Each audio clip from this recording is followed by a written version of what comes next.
महाराष्ट्राच्या इतिहासामध्ये यशवंतराव चव्हाणांच्या भूमीमध्ये काल सातारा जिल्हा परिषदेच्या निवडणुकीमध्ये ज्या पद्धतीने हुकुमशाही पद्धतीने सत्तेच्या असलेल्या अधिकारातून या ठिकाणी जी निवडणूक जिंकण्याचा आविर्भाव भाजप आणि तिथल्या मंत्र्यांनी दाखवलेला आहे, आज त्याचे पडसाद हे विधानसभा आणि विधान परिषदेमध्ये उमटलेले आहेत.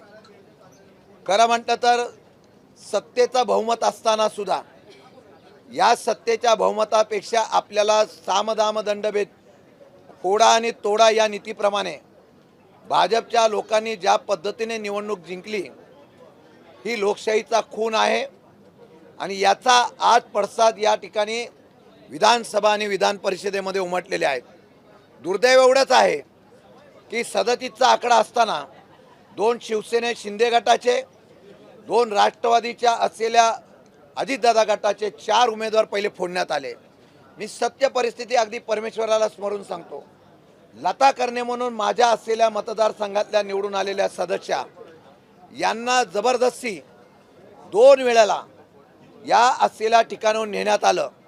त्यांची मानसिकता इच्छा नसताना सुद्धा त्यांना तशा प्रकारचा दबाव टाकण्यात आला, आमिष देण्यात आली.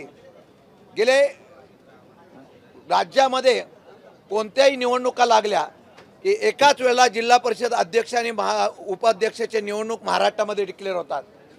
पहिली वेळ या महाराष्ट्रामध्ये सोयीने निवडणुका जिल्हा परिषद आणि अध्यक्ष उपाध्यक्ष का घेण्यात आल्या, एकाच दिवशी का घेण्यात आल्या नाही? कारण शेवटचं सूत्र जुळेपर्यंत साताऱ्याची निवडणूक घेण्यात आली नव्हती.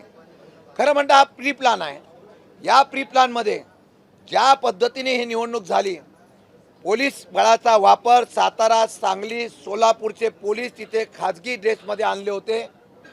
ज्या पोलिसांना निवडणूक प्रक्रियेच्या आत जायचा अधिकार नव्हता त्या पोलिसांनी दरवाज्यावर जिथं जिल्हाधिकारी निवडणूक अधिकारी होते त्यांच्या जवळ जात असताना त्या असलेल्या सदस्यांना नेण्याचं पाप केलेलं आहे. एवढी मस्ती आहे? लोकशाही एवढी संपलेली आहे का? आणि एवढं काय तर मंत्री वगैरे असताना त्यांना पकडून त्याला बाजूला ढकलून ते 2 सदस्य नेले. बरं, तक्रार काय की एक आमचा सदस्य बापूराव शिंदे हे त्या आमच्या बरोबर होते, या बापूराव शिंदेंच्या मुलाला मोका लावतो अशा प्रकारच्या धमकी देऊन, तुमचे मागचे केसेस काढतो अशा प्रकारच्या धमकी देऊन त्या ठिकाणी त्यांना दबाव टाकला आणि खोटी कंप्लेंट देण्याच्या बाबतीमधला निर्णय झाला. आणि ही खोटी कंप्लेंट दिल्यानंतर ज्याच्या विरोधात तक्रार केलेली आहे तो स्वतः किडनॅप झालेला सदस्य म्हणून दाखवतात. तो स्वतः वाई पोलीस स्टेशनला रात्री गेला आणि त्यांनी सांगितलं मला कोणी पळवलेलं नाही, मला कोणी किडनॅप केलं नाही, मी माझ्या या पार्टीबरोबर आहे.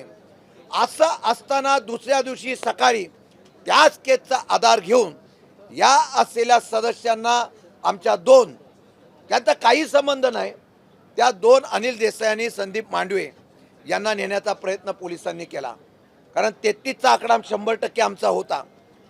आम्हाला तुम्ही सांगता 12:15 पर्यंत आमच्या असलेल्या सदस्यांना 12:30च्या आत पोहोचायचं असताना गेटमधून आत दिलं जात नव्हतं. मला शेवटी खाली जावं लागलं आणि त्यांना गेटमधून आत न्यावं लागलं. एवढा पोलिसांची मगरुरी होती.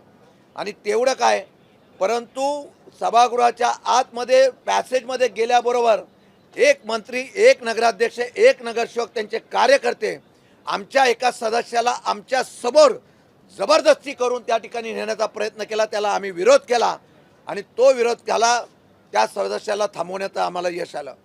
वरती गेल्यानंतर सभागृहाच्या पॅसेजमध्ये आम्ही जात नाही, पण त्या पॅसेजमध्ये नेऊन त्या ठिकाणी 2 लोकांना पोलिसांनी या ठिकाणी नेण्याचं पाप केलं नाही. म्हणून त्यांना 2 सदस्य, कारण ती बेरीज जुळत नव्हती म्हणून करण्यात आलेला आहे.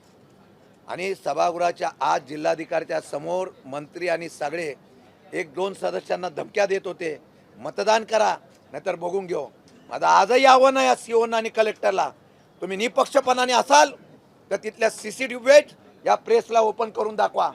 सत्य परिस्थिती लोकांना येऊन दे. सभागृहामध्ये मंत्री खोटं बोलतात, सरळ सांगतात की पोलिसांना धक्काबुक्की, पोलिसांना दादागिरी कोणी केली. पोलिसांना दादागिरी करण्याच्या बाबतीमध्ये निर्णय घेतला नाही. पालकमंत्र्यांनी जी परिस्थिती बघितल्यानंतर थोडासा या ठिकाणी पोलिसांना त्या ठिकाणी जबाबदारीची जाणीव करून देण्याचा प्रयत्न केला असेल तर मला वाटतं महाराष्ट्रातला हा सगळा काळा दिवस आहे. सत्ता येते जाते हो, पण सत्ता मिळवण्यासाठी ज्या पद्धतीने हा हव्यास केला जातो हे दुर्दैवाचं आहे. एका बाजूला आमिष द्यायचं, एका बाजूला धमक्या द्यायच्या, एका बाजूला त्या ठिकाणी सदस्य फोडायचे आणि ऐकत नसेल तर पोलीस बळाचा वापर करायचा. कुठली लोकशाही राहिलेली आहे? आणि हे सांगतात आमदारांनी इथं सांगितलं आम्ही पीपल अलायन्स भाजपबरोबर केला होता कोरेगावमध्ये. कोरेगावमध्ये मी स्वतः अजितदादा स्वर्गवासी अजितदादांच्या शब्दाखातीर या ठिकाणी सातारा जिल्ह्यामध्ये आम्ही शब्द दिला होता त्याप्रमाणे अलायन्स केला. आमचे सगळे उमेदवार आम्ही घड्याळ उभं केले होते. मग त्या उमेदवारांची मतं कशाला तुम्ही घेतली? तुम्ही भाजपमध्ये गेला होता ना, भाजपचा अलायन्स होता, मग त्यांची मतं घ्यायची होती. मग आमच्या निवडून आलेल्या उमेदवारांबरोबर जे आमचं शिंदे गटाबरोबर राष्ट्रवादी अजितदादा गट आमचा आणि शिंदे गटाचा त्या ठिकाणी निर्णय होता, त्यांची मतं फोडण्याचं पाप का तुम्ही केलं?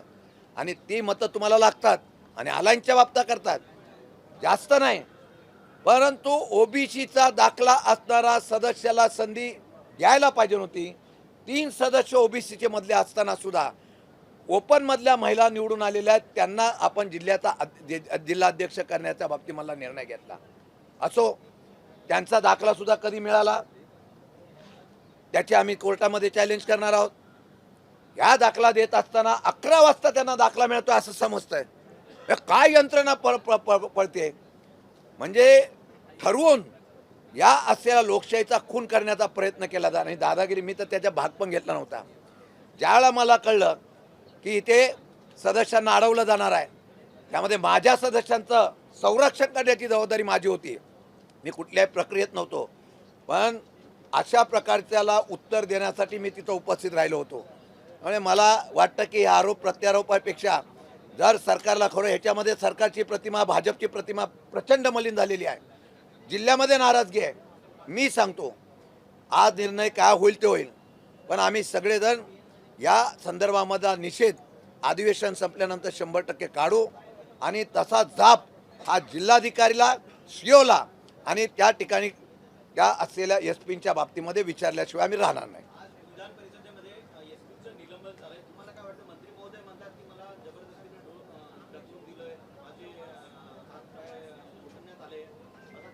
असं आहे की एखाद्या वेळेला राज्याचे उपमुख्यमंत्री त्याच्याशी बोलतात, एका वेळेला पालकमंत्री म्हणून ते शंभूराजे स्वतः बोलतात.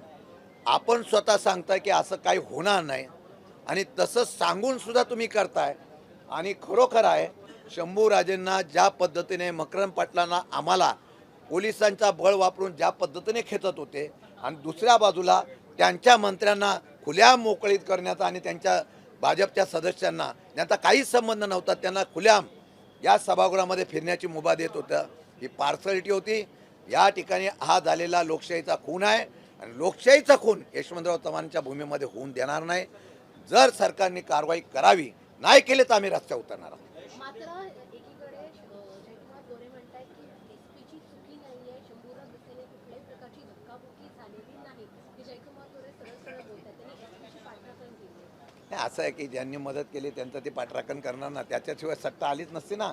33 सदस्य आमचे 100% होते. 4 फोडून सुद्धा 33 सदस्य आमचे होते. का लता कर्णेला फोडलं, ते कसं फोडलं त्याचा इतिहास मला माहिती आहे ना, आम्हाला माहिती आहे तो. त्यामुळे त्यांनी काय सांगायची गरज नाही आहे. आपण 12पैकी 8 आणल्या म्हणून जो महाराष्ट्रात गवगव करता, परभणीमध्ये तसंच झालेलं आहे, साताऱ्यामध्ये तसंच झालेलं आहे. अनेक ठिकाणी त्यांनी सत्ता ही कोणत्या परिस्थिती आणण्याच्या बाबतीमधला निर्णय स्वतः सांगतात की मी या खात्याचे मंत्री आहोत, कुठल्याही परिस्थितीमध्ये तुमची बडतर्फ तुम्हाला डिस्क्वालिफाईड होऊन देणार नाही. मग कायदा राहिला काय? एवढ्यासाठी त्यांनी जिल्हा परिषदेचा कायदा बदलून घेतलेला आहे. कोर्टाचा अधिकार काढून स्वतःकडे घेण्याचा रणनीती तेवढ्यासाठी होती का? आता प्रश्न आहे. आम्ही आता हा शब्द कोर्टामध्ये सुद्धा विचारणार आहोत की आता न्याय कोणाकडे मागायचा? तुमच्याकडचे अधिकार काढले जातात आणि आता सुप्रीम कोर्ट किंवा हायकोर्टाला आम्ही विचारणार आहोत तुमचा अधिकाराचा हस्तक्षेप राहणार आहे का नाही ते सांगावं, नाहीतर लोकशाही संपून जाईल. सर, दुसरीकडे एक मुद्दा म्हणजे दिल्लीमध्ये ऑपरेशन टायगरनंतर ऑपरेशन तुतारी देखील राबवली जाणार आहे. यांच्याकडून अशी माहिती मिळते की तुमच्या पक्षाचे काही खासदार त्यांच्या संपर्कात आहेत. दिल्लीमध्ये बैठक देखील तुमच्या खासदारांची एकनाथ शिंदेसोबत झाली. मला हे कळत नाही, एवढं बहुमत असताना ह्यांचे आमदार फोड, ह्यांचे खासदार फोड, ह्यांचे सदस्य फोड, ह्यांचं हे कर, हे कशासाठी चाललेलं आहे कळत नाही. मला 100% खात्री आहे की तिथं सुप्रियाताई आहेत, आमचे सगळे खासदार आहेत, ते पूर्णपणाने पवारसाहेबांच्या विश्वासातून एक संघ आहे.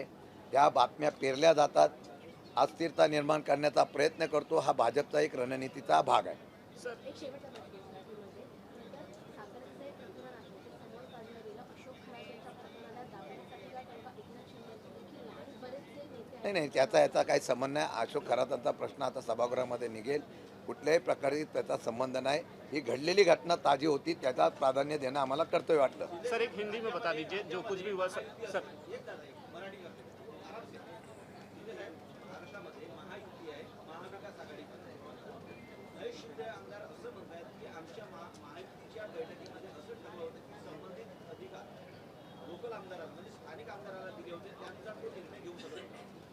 असं आहे की पहिल्या वेळेला मी त्यांच्या पक्षावर जाणार नाही, त्यांना तिकीट द्यायचं का नाही ह्याच्यावर पक्षामध्ये साशंकता होती, तरीसुद्धा त्यांना तिकीट दिली होती. ती देत असताना ते प्री अलायन्स म्हणत आहेत. मग प्री अलायन्स जर त्यांचा झाला असेल भाजपकडे, माझ्या विरोधामध्ये जे लढले ते पडले आणि मी जे निवडून आले, मग त्यांची मदत कशाला घेता? म्हणजे तुम्ही भाजपची अलायन्स करायचं म्हणून सांगता कोरेगावमध्ये, आणि तिथून निवडून आलेल्या सदांच्या मतदानावर तुम्ही अध्यक्ष व्हायचा, हा कुठला निर्णय? हे डोल बाजू आहे. मला वाटतं की त्यामध्ये तथ्य नाही. राजकारणामध्ये जिथं संधी मिळेल तिथं फायदा उठवण्याचा प्रयत्न सगळं ते करतायत. सर छोटे सा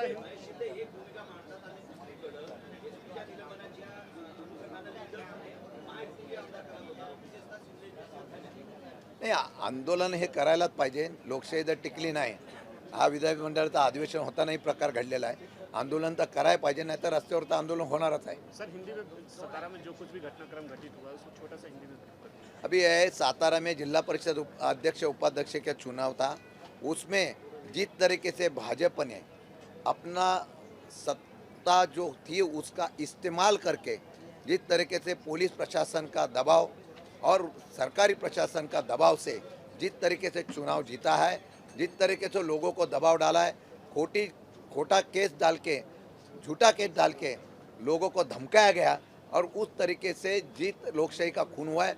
ये महाराष्ट्र यशवंतराव चौहान साहब का महाराष्ट्र है. जिस चौहान साहब ने आज तक इस स्थानिक स्वराज्य संस्था में आम आदमी को मौका मिलना चाहिए इसके लिए स्थापना की, वही सातारा जिला में उनको या उसको कायदों को तोड़ने की बात हुई है, उसका हम लोग निषेध कर रहे हैं. मंत्री गोरे ने बचाव किया है एसपी का निलंबन की कार्रवाई का। महाराष्ट्र में कहाँ पे अभी सबका बचाव करते बढ़ेंगे, इसलिए तो पुलिस का हौसला बढ़ रहा है. पुलिस इसलिए तो दादागिरी गुंडागिरी कर रहे हैं. उनका अधिकार नहीं होने के बाद भी पैसेज में जा रहे हैं, उनका अधिकार होने के नहीं होने के बाद भी वो अंदर जाके सदस्य को उठाते हैं. अरे कोर्ट का आदेश रहता है, वोट देने के लिए उनको अधिकार रहना चाहिए. वो आदेश रहने के बाद 33 की उनकी संख्या नहीं जुट रही थी, इसके लिए 2 को उठाया और उनको जीतने के लिए उनको साथ दिया है. और उस पुलिस ने जो काम किया है, वो एसपी हो या एलसीबी का अधिकारी हो, सातारा सांगली सोलापुर के पुलिस डिपार्टमेंट आती है और स्पेशल स्क्वाड में लेके पालक मंत्री के सामने, उसका भी पावर है ना, उसके सामने उसको धकेल का अगर कोई किसको लेके जाता है तो कितना निंदनीय है. और ये गलत है, उसका समर्थन उनको करना पड़ेगा क्योंकि उनके लिए उन्होंने काम किया ना, तो वो तो समर्थन करने वाले हैं.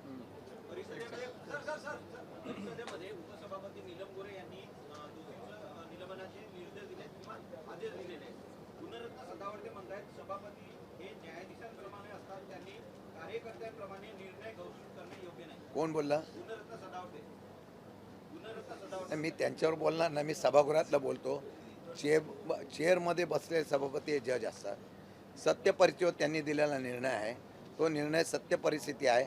मी सदावर्तींना एवढंच सांगेल, आपण स्वतः जा आणि तिथली परिस्थिती बघा, CCTV फुटेज बघा, सगळे बघा. त्यांना पाहिजे नसेल तर जे सदस्यांना त्यांनी नेलेलं आहे त्यांच्या मुलाखती त्यांना देतो आणि मग सत्यमेव जयते काय ते त्यांनी साहेब, बघा. एक शेवटचा प्रश्न. आज विधान भवनांच्या पायऱ्यांवरती शिंदेच्या सेनेचं आंदोलन झालं सातारा झडपीच्या विरोधात, परंतु राष्ट्रवादी अजित पवारांचा पक्ष देखील आज आंदोलन करणार होतं. त्या सगळ्या संदर्भाची जो मेसेज आहे तो प्रतोद चेतन तुपेंकडनं सगळ्या आमदारांना वितरित करण्यात आला, परंतु विधान भवनाच्या पायऱ्यांवरती राष्ट्रवादीची अनुपस्थिती पाहायला मिळाली.